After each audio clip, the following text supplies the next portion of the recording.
जब सुने के होई भोजपुरी गाना बस बजे के चाही गाना।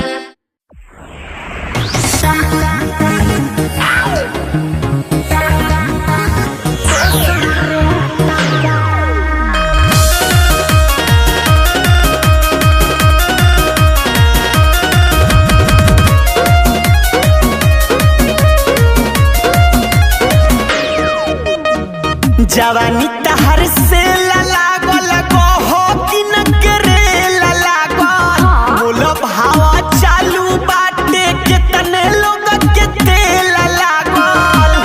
अरे भाव बोलो भाव जवानी तहर से लागल कहो कि न करे लागल बोलो भावा चालू बाटे के तने लोग के तेल लागल।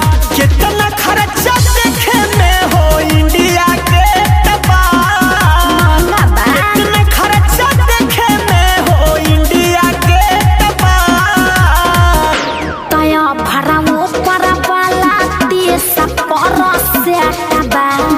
नीचे वाला महला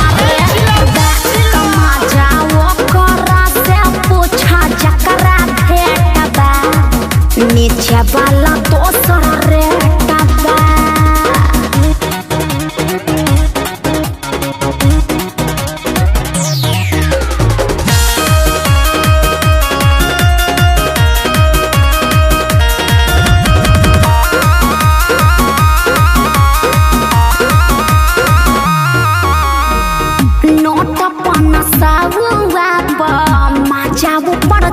पर मिली ललके 2000 मौका तनी फाफर मिली का विचार बार सब मिली।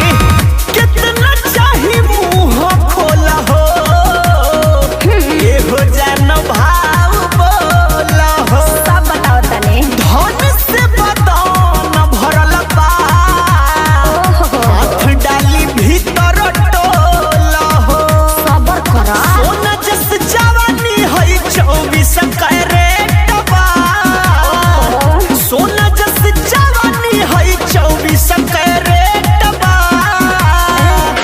तया भराऊ पर वाला 30 पर सेट बा नीचे वाला महंगा रेट बा मजाओ करा से पूछा जकरा भेटबा नीचे वाला दोसर रेट बा।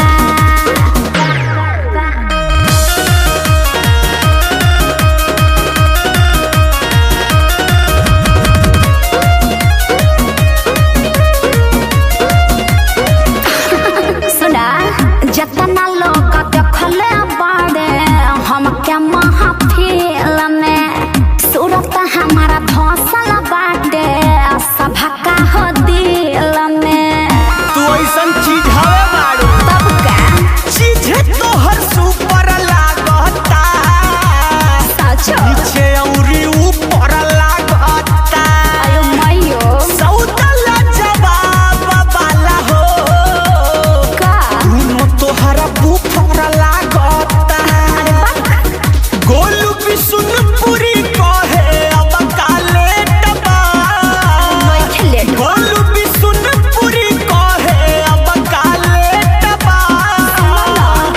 तया भराऊ पर वाला 30 पर सेटबा नीचे वाला महंगा रेटबा मजाओ करा से पूछा जकरा भेटबा नीचे वाला दोसर रेटबा।